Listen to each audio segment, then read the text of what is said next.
네, 우리 하나님 말씀 보겠습니다. 본문은 누가복음 5장 15절, 16절 말씀 되겠습니다. 누가복음 5장 15절, 16절 말씀. 우리 짧으니까요, 우리 다 함께 한 목소리로 읽겠습니다. 시작.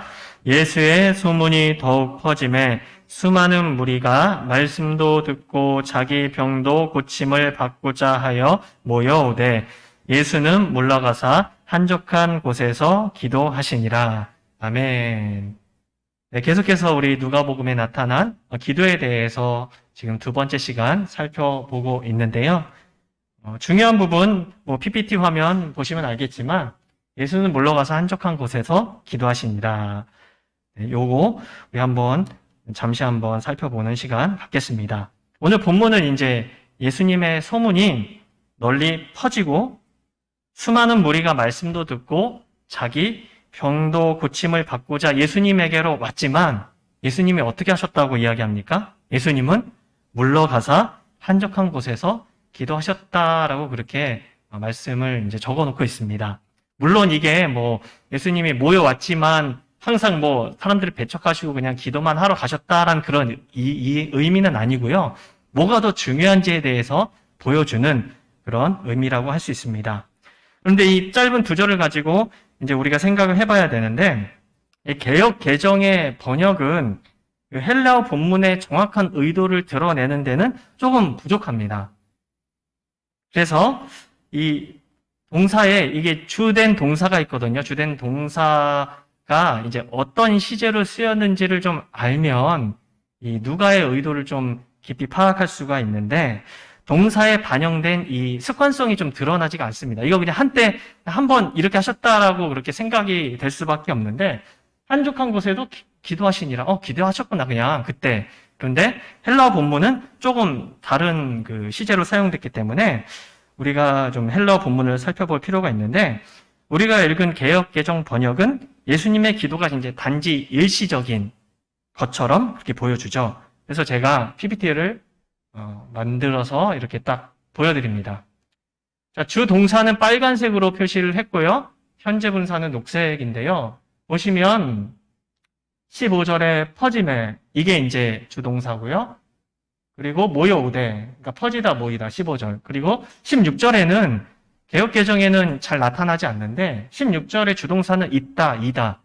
영어로는 비동사이거든요. 에이미 동사인데 요런 동사가 주동사고요. 또 16절에는 물러가서 기도하시니라가 현재 분사입니다. 이것만 얘기하면 도대체 뭔 얘기하려고 그러나 생각이 들 텐데 제가 설명을 덧붙여 놨습니다. 15절과 16절의 주동사는 모두 미완료 시제가 사용됐습니다. 미완료 시제. 그런데 미완료 시제는요, 과거의 습관적이고 반복적인 그런 행동을 표현해 줍니다. 이렇게 사용이 돼요. 과거의 습관적이고 과거에 있었던 그런 행동인데 습관적이고 반복적이었다라는 것을 표현하기 위해서 미완료 시제를 사용합니다. 자, 그리고 16절에 있다를 수식해 주는 이 물러가사 기도하시니라 이 현재 분사로 사용됐는데, 요거는요, 현재 분사는 주 동사가 같은 시간에 일어난 동작을 묘사하는 거예요. 주 동사가 같은 시간에 일어난 동작. 동시 동작 같은 거죠. 네. 그렇게 묘사를 합니다.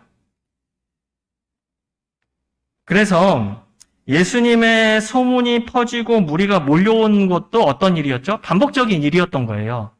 과거에 계속해서 반복적으로 일어났던 일이었고, 그러함에도 불구하고 예수님께서 어떻게 하신 거죠? 반복적으로 물러가사 한적한 곳에서 습관적으로 기도하셨다라고 이렇게 볼 수 있는 거예요. 이 미완료 시제를 통해서 볼 때. 이따를 이제 수식해 주잖아요. 물러가사 기도하시니라가. 그렇게 이야기할 수 있습니다. 그래서 누가는 이렇게 예수님의 그 기도가 좀 반복적이었고 습관적인 기도임을 강조하고자 이렇게 미완료 시제를 전부 사용했습니다.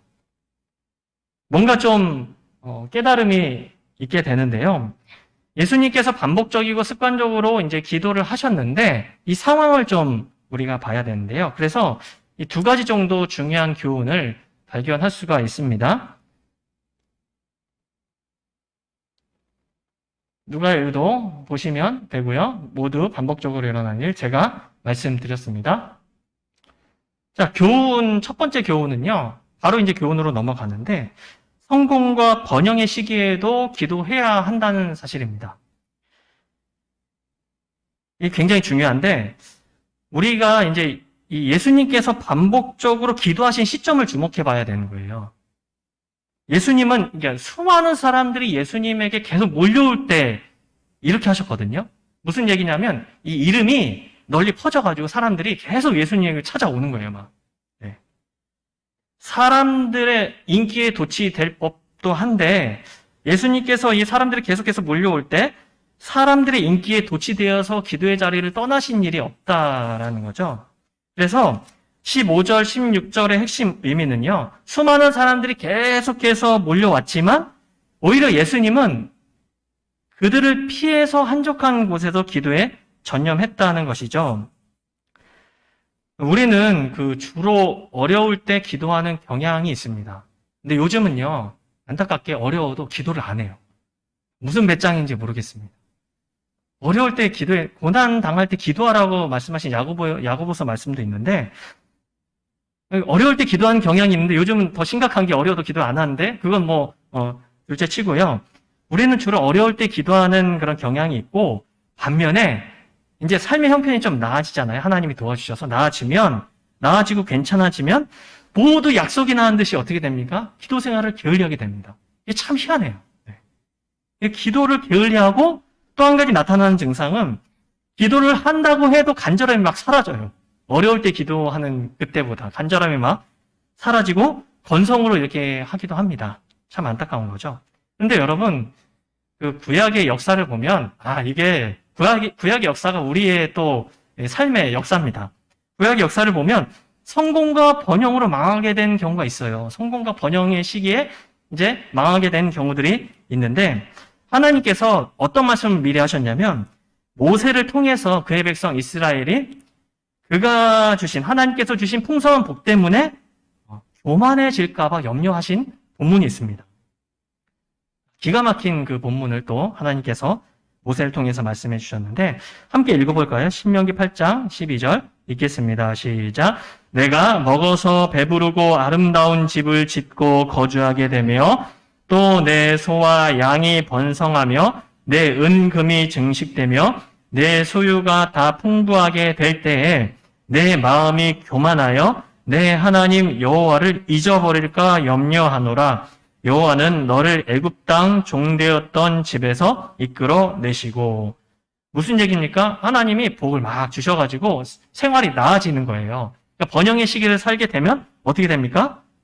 마음이 교만해져서 하나님을 잊어버리면 첫 번째 증상이 뭐냐면 하나님을 찾지 않는 거예요. 좀 더 쉽게 얘기하면 기도하지 않는 거죠. 기도하지 않게 되는 거고 말씀 생활 게을리하게 되는 거고. 근데 오늘은 기도에 초점을 두었습니다. 이게 이제 이렇게 염려를 하셨거든요. 성공과 번영의 시기 하나님께서 주실 때가 있는데 이때 되면 이걸 조심하라는 거죠. 그런데 이렇게 말씀했음에도 불구하고 이대로 따라가는 사람들이 있는데 제가 실제로 유다 왕들 중에서 두 명의 왕을 좀 소개해 드리겠습니다. 우리의 좀 삶의 그런, 그런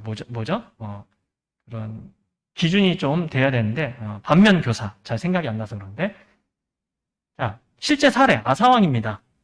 아사왕은 역대하 15장을 보면은 평안함을 누렸던 아사왕인데, 역대하 15장 8절부터 15장 8절, 10절, 11절, 12절, 15절 제가 적어놨습니다.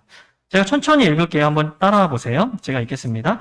아사가 이 말 곧 선지자 오뎃의 예언을 듣고 마음을 강하게 하여 가증한 물건들을 유다와 베냐민 온 땅에서 없애고 또 에브라임 산지에서 빼앗은 성읍들에서도 없애고 또 여호와의 낭실 앞에 있는 여호와의 제단을 재건하고 아사왕 제15년 셋째 달에 그들이 예루살렘에 모이고 그 날에 노력하여 온 물건 중에서 소 700마리와 양 7,000마리로 여호와께 제사를 지내고 또 마음을 다하고 목숨을 다하여 조상들의 하나님 여호와를 찾기로 언약하고 온 유다가 이 맹세를 기뻐한지라. 무리가 마음을 다하여 맹세하고 뜻을 다하여 여호와를 찾았으므로 여호와께서도 그들을 만나 주시고 그들의 사방에 평안을 주셨더라.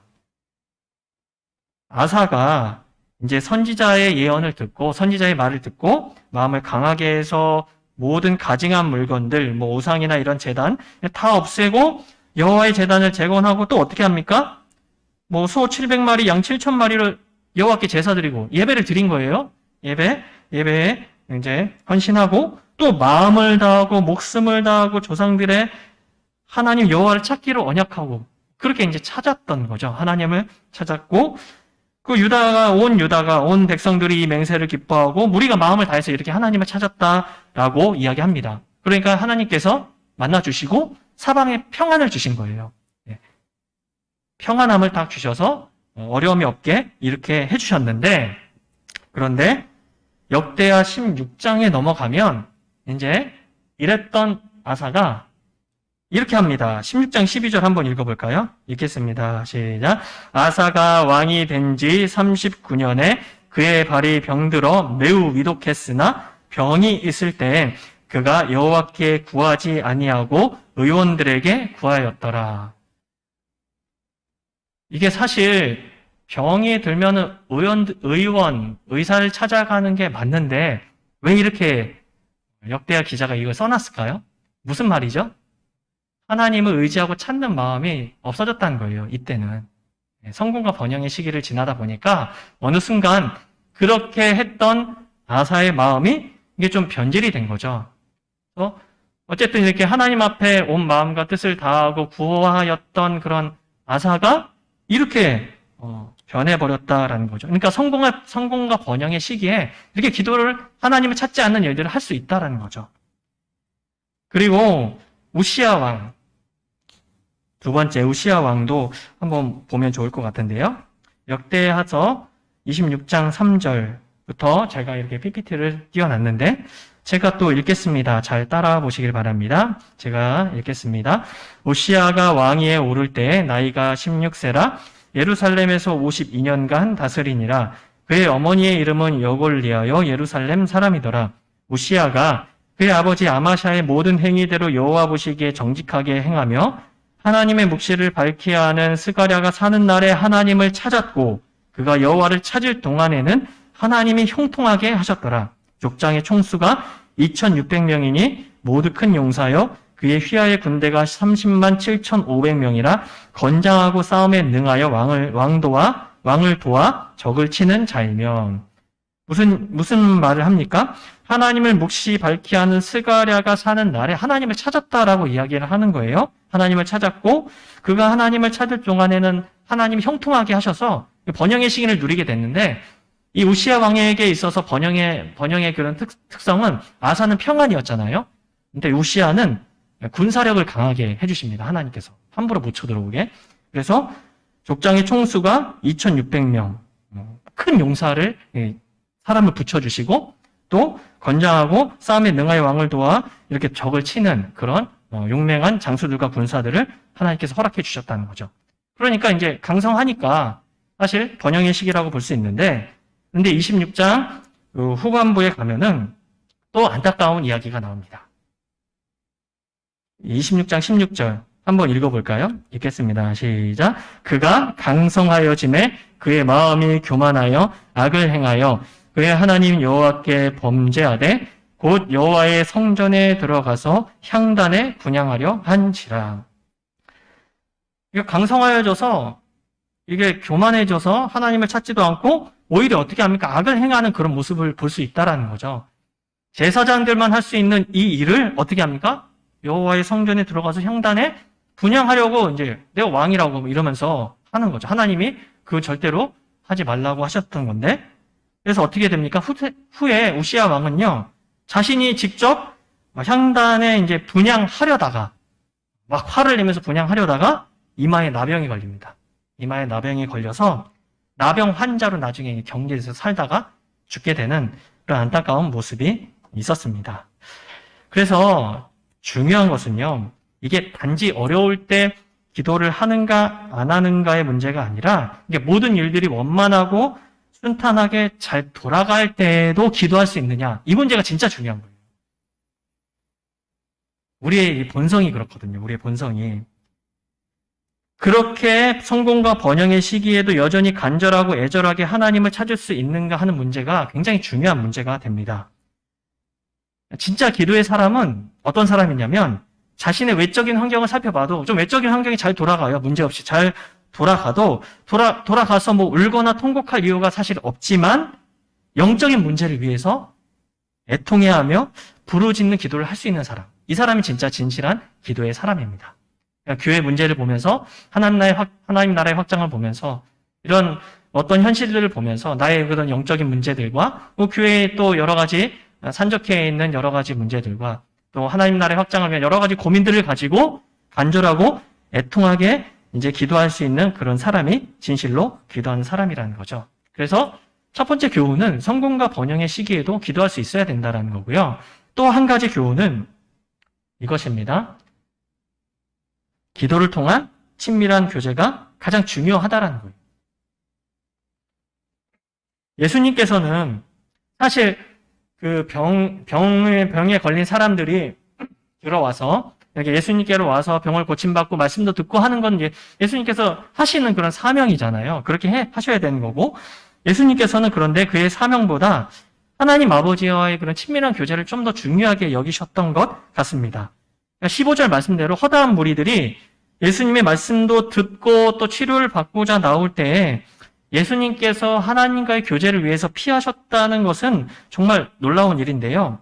많은 사람들이 예수님께로 몰려오는 것을 볼 때 그때는 아마 시간이 낮이었을 것입니다. 낮에 오겠죠, 낮에 왔을 텐데 평범한 시간에 예수님께 온 그 무리들의 태도는 사실 잘못된 것이 없었는데, 그러면 그렇게 많은 사람들이 몰려오면 어떻게 하면 되죠? 그냥 저녁에 기도하시면 되잖아요. 그렇죠?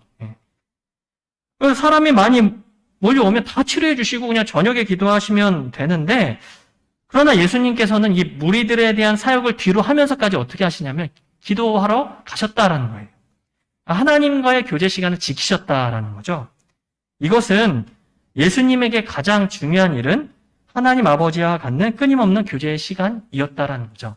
예수님께서 참 이스라엘로 오셨거든요. 그 얘기는 하나님의 백성들이 가장 중요하게 생각해야 될 일은 어떤 일을 뭔가 막 하는 것 이전에 하나님과의 친밀한 교제를 가지는 것, 기도를 통해 이걸 볼 수 있다는 거죠. 초대교회 사도들 얼마나 기도 안 했습니까? 제가 지난 시간에도 말씀드렸는데, 그런데 이 사도들도 예수님께서 하신 기도의 영향을 좀 받았던 것 같습니다. 그래서 그 기도의 사귐을 중요하게 생각했는데, 예루살렘 교회의 가난한 성도들이 이제 들어와서 이제 구제를 하는데 그 구제 분배의 문제로 헬라어를 사용하는 그 성도들 편에서 불평이 일어났죠. 이때 사도들이 어떻게 합니까? 잘 아시죠? 구제의 문제를 다루는 섬김의 사역보다는 기도와 말씀의 사역이 사실 더 중요하다라고 성도들에게 선포를 했습니다. 6장 4절 이렇게 이야기합니다. 우리는 오로지 기도하는 일과 말씀 사역에 힘쓰리라 하니. 기도하는 일, 말씀 사역. 기도하는 일에 제가 빨간색을 쳤죠. 정말 중요한 일이다라고 이야기를 한 것입니다. 물론 구제 사역을 담당한 집사들은 기도하는 일이 중요하지 않다 이 얘기를 하고 싶은 게 아니에요. 네. 그들도 그걸 하면서 기도하는 것들을 중요하게 생각해야 되는 거죠. 근데 어쨌든 사도들은 기도하는 일에 집중했고요. 또 지난주에 살펴보았듯이 베드로가 무두장이 시몬의 집에서 어떻게 합니까? 자신이 정해놓은 기도 시간을 지켰습니다. 그 시간만큼은 내가 하나님과 이제 독대하는 시간, 교제하는 시간을 갖겠다라고 그렇게 기도 시간을 지켰던 거죠. 10장 9절을 보시면 이튿날 그들이 길을 가다가 그 성에 가까이 갔을 그때에 베드로가 기도하려고 지붕에 올라가니 그 시각은 제 6시더라. 이 시간을 딱 지켜서 어떻게 합니까? 마치 다니엘처럼 기도 시간을 딱 지켜서 그 시간에 기도했다라는 거죠. 그렇게도 기도하지 않았던 제자들이 기도에 대해서 이런 인식을 가진 것은 정말 놀라운 일인데, 이러한 깨달음과 실천은 예수님의 기도 생활에 영향을 받은 것이라고 볼 수밖에 없습니다. 선생님이 그렇게 하지 않았습니까? 자기들도 그렇게 해야 되겠다라고 생각을 한 거죠. 예수님의 그 기도의 삶을 오랫동안 보아온 제자들은 어떤 일을 하는 것보다 기도가 더 중요하다라는 사실을 비로소 깨닫게 된 것이죠. 그런데 이러한 기도의 정신은요, 뭐 사도들에게만 필요한 게 아니라 오늘날 우리 모두 하나님의 자녀들에게 요구가 됩니다. 그런데 많은 사람들이 기도를요, 어떻게 생각하기도 하냐면 내 소원을 이루기 위한 수단 혹은 성공적인 사역의 수단으로 삼는 경우가 있습니다. 이게 주부가 바뀐 건데, 그런데 이게 가만히 생각해 보면 기도가 내 소원을 이루기 위한 수단이나 성공적인 사역의 수단이 되면, 근데 여러분 목표했던 그런 소원 성취나 성공이 오면 이 기도는 설 자리를 잃게 되는 거예요. 그게 이제 기도가 그렇게 수단이 되어 버리면 내가 목표했던 바가 이루어지면 기도할 필요가 뭐가 있습니까? 이게 안 되는 거예요. 제가 예전에 한참 지났죠. 제가 대학교 다닐 때니까 한 20년? 그 전에 어떤 집사님이 그런 얘기를 한 적이 있습니다. 제가 아이를 과외하러 가르치러 갔는데, 그때는 이제 제가 그냥 청년이었으니까, 선생님, 저는요, 어려울 때만 기도하고요, 하나님께서 들어주시면 기도하러 가지 않는다고 이렇게 얘기를 하시더라고요. 담대하게. 제 마음이 굉장히 어려웠는데, 네. 도대체 뭐 하시는 분이지? 네. 실제로 그럴 수 있다라는 거죠.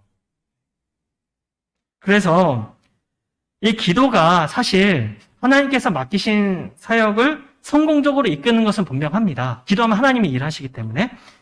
그렇지만 기도가 사역의 성공만을 혹은 내 소원을 이루는 수단으로 전락해서는 안 된다라는 거죠.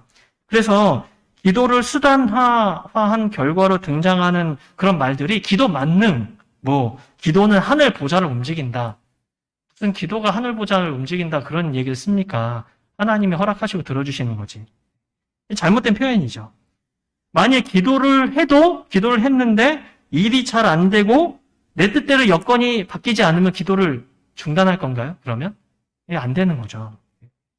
그러니까 기도는 우리의 목적을 위해서 하나님을 이용하는 것이 아니라 세상의 어떤 귀한 것보다 하나님 아버지와의 그런 친밀한 교제와 사귐이 가장 중요하다는 자녀의 고백과 또 기도의 실천이야말로 예수님께서 친히 보여주신 기도의 태도라고 말할 수 있습니다. 그래서 우리는 두 가지를 좀 기억해야 돼요. 성공과 번영의 시기에도 좀 기도해야 되고, 그리고 기도를 수단화하지 말고 기도가 하나님과의 친밀한 교제임을 알고 기도의 자리에 나아가기에 애써야 합니다.